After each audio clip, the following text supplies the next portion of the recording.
Sir BTR একৰৰ 6.32 কিমান আগবাঢ়িছে এইটো ক'ব পাৰিব? 6.3 বহুত আগবাঢ়িছে। ইয়াৰ কাৰণে এই এছেম্বলি সেশন শেষ হোৱাৰ পিছতে এটা ডিচিশ্যন লোৱা হ'ব, যিখিনি ভেঞ্চাৰ স্কুল আমাৰ প্ৰভিঞ্চিয়েলাইজ কৰাৰ কাৰণে, যিখিনি ভেঞ্চাৰ কলেজ সেইখিনি প্ৰভিঞ্চিয়েলাইজ কৰাৰ কাৰণে। গতিকে 6.32 যিটো বিটিআৰ একৰ্ড, সেইটোৱে আমাৰ শিক্ষাৰ যিটো সমস্যা এইটো স্থায়ী সমাধান কৰাত মানে বহুতখিনি সহায় কৰিব। এইকাৰণে অসম চৰকাৰক আমি হেঁচা প্ৰয়োগ কৰি আছোঁ যে অতি শীঘ্ৰে এই দফাটো ইমপ্লিমেণ্ট কৰিব লাগে। আৰু ইয়াৰ কাৰণে হাই কমিটি এটা গঠন কৰি দিয়া হৈছিলে। হাই পাৱাৰ কমিটিয়ে বহুতখিনি কাম আগবাঢ়িলে, এতিয়া এইটো সমাধানৰ পানে আহি আছে। টেট এপইণ্টমেণ্ট হাইস্কুলৰ এপইণ্টমেণ্ট অহা 13-14 তাৰিখত হ'ব। আৰু যিটো ME আৰু LPৰ কাৰণে ইণ্টাৰভিউৰ কাৰণে ইতিমধ্যে এড দিয়া হৈছে, এইটো ইণ্টাৰভিউ লোৱা হ'ব, এপইণ্টমেণ্ট দিয়া হ'ব। ইয়াৰ পিছত আৰু এবাৰ স্পেচিয়েল টেট পাতি পেলাই বাকীখিনি ৰৈ যোৱা খালী যিটো পদ আছে সেইটো পূৰণ কৰা হ'ব। Bodo medium both medium. আজি ইয়াত বদিয়াগুৰিৰ পৰা চান্দাছগুৰিৰ যিটো ৰোড 4.6 কিলোমিটাৰ ইয়াৰ ফাউণ্ডেশ্যন ষ্ট'ন লে কৰা হৈছে। আৰু সেই ৰাস্তা নিৰ্মাণৰ কাম অতি শীঘ্ৰে ইয়াত আৰম্ভ হ'ব।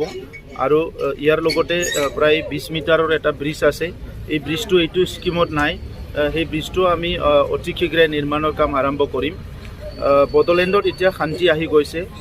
আগতে এটা অশান্তিৰ এটা পৰিৱেশ আছিলে, সেই এতিয়া শান্তি অহাৰ লগে লগে আমি উন্নয়নৰ কামত আমি হাত দিছোঁ।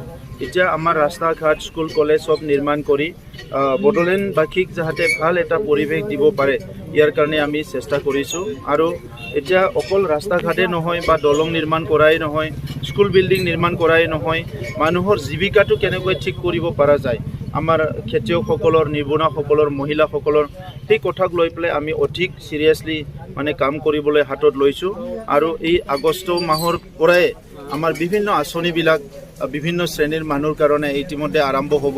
আৰু সেই আঁচনিবিলাক লৈ পেলাই আমি কাম কৰিবলৈ আৰম্ভ কৰিছোঁ। আমি বিচাৰিছোঁ যে 32 লাখ জনসাধাৰণে আমাৰ শিক্ষা দীক্ষা অৰ্থনীতি সকলো দিশত আগবাঢ়ি যাব লাগে। আমি 30-40 বছৰ আমাৰ এটা বেয়া পৰিৱেশ আছিলে, আমাৰ বহুত ক্ষতি হৈ গ'ল। এতিয়া এটা ভাল পৰিৱেশ আহিছে। এতিয়া এইখিনি সময়ত আমাৰ সকলো জাতি জনগোষ্ঠী একেলগে মিলি আমাৰ অঞ্চল উন্নয়নৰ কাৰণে চবে কাম কৰিব লাগিব। গতিকে মই আশা কৰিছোঁ আপোনালোক চবে সহযোগ কৰিব আৰু নিজৰ কামটো নিজে নিজে কৰিব। আমাৰ সমাজখন যদি আগুৱাই লৈ যাব লাগে সকলো দায়িত্ব বহন কৰিব লাগিব। এইখন আপোনাৰ বিটিআৰ হয়, এই বিটিআৰটো বড়ো, অসমীয়া, বঙালী সকলো মুছলমান চবে মিলি ইয়াতে যুগে যুগে বসবাস কৰি আছে। গতিকে এই অঞ্চলৰ উন্নয়নটো আমি চবে মিলি কৰিব লাগিব।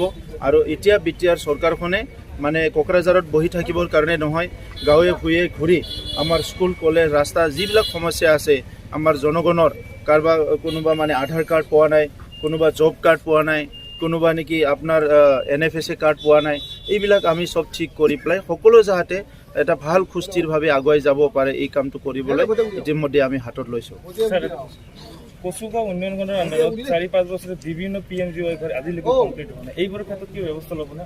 পুৰা ব্যৱস্থা ল'ম। এইবাৰ 1,05,000 ঘৰ নিৰ্মাণ কৰাৰ আমি ইতিমধ্যে চিন্তা কৰিছোঁ। আৰু যিবিলাক ঘৰ কোনোবাই আজি পইচা লৈ পেলাই বনোৱা নাই বা পইচা লৈ পেলাই সি মানে এনে পলাই গৈছে, এইটো যোনে নহওক কিয় ইয়াক আইনৰ দ্বাৰা শাস্তি দিয়া হ'ব।